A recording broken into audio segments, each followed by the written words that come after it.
আজকে জামাইয়ের পছন্দ একটা স্পেশাল রেসিপি তৈরি করলাম, সেটা হলো চাল কুমড়ো পাতার আর কি রেসিপি। এটা হলো চাল কুমড়ো পাতা তিল দিয়ে আর কি বড়া বানানো যায়।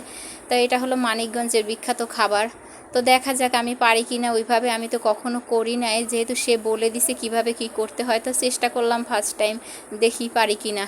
তো আসসালামু আলাইকুম, সবাই কেমন আছেন? আমরাও আল্লাহর রহমতে খুবই ভালো আছি, আশা করি আপনারাও সবাই ভালো আছেন। যে যেখান থেকে আমার ভিডিওটা দেখছেন সবার প্রতি রইল আন্তরিক শুভেচ্ছা ও ভালোবাসা।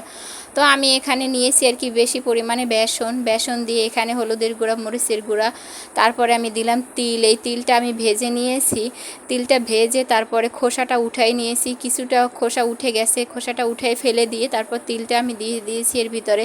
একটু বেশি পরিমাণে তিল দিয়েছি, যেহেতু তিলটা একটা মানে অন্যরকম সেন্ট আসে, এই জন্য আর কি তিলটা বেশি পরিমাণে দেয়া।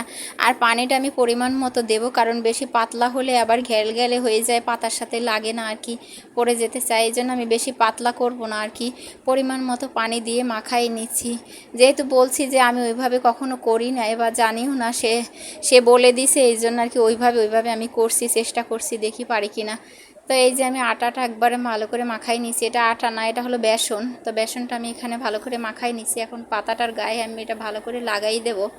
তো এই হলো আমার চাল কুমড়ো পাতাটা। চাল কুমড়ো পাতাটাও আমি সুন্দর করে ধুয়ে রেখেছিলাম পানি ঝরা দিয়ে, তো পানিটা সুন্দর করে ঝরে গেছে। এখন আমি এর সাথে গায়ের সাথে আর কি বেসনটা ভালো করে মাখাই নেব। এই বেসনটা দেওয়ার কারণ এটাই হলো যে বেসনটা দিলে এটা মুসমুসে হয় আর খেতে খুব ভালো লাগে। তো এই যে দেখেন আমি কি সুন্দর করে মাখাই দিচ্ছি আর কি।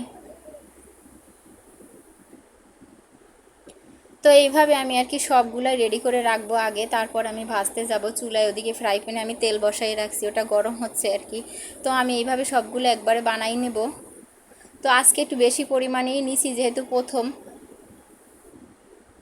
একটু বেশি পরিমাণে নিছি, এর জন্য আর কি বানাই, দেখি কেমন লাগে।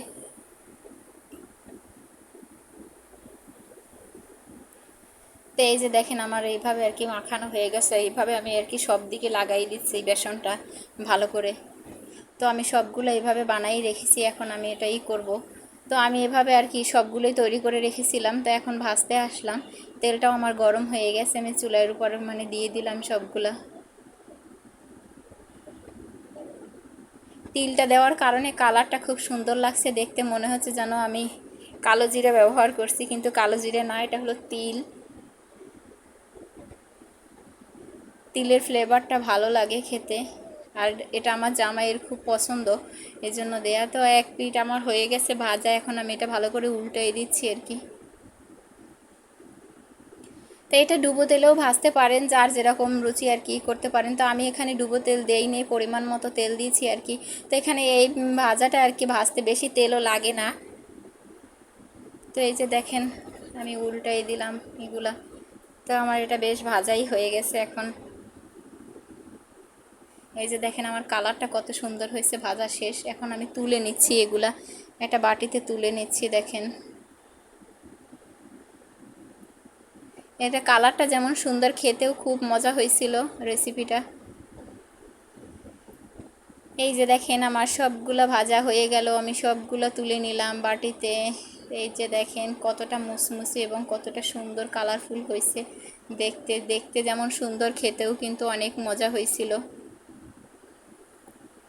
তো এই তো দেখে নিলেন আমার চাল কুমড়ো পাতার রেসিপি।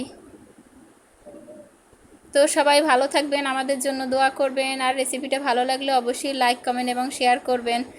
আজ এখানেই বিদায় নিচ্ছি, আবার অন্য কোনো রেসিপি নিয়ে হাজির হব। আল্লাহ হাফেজ।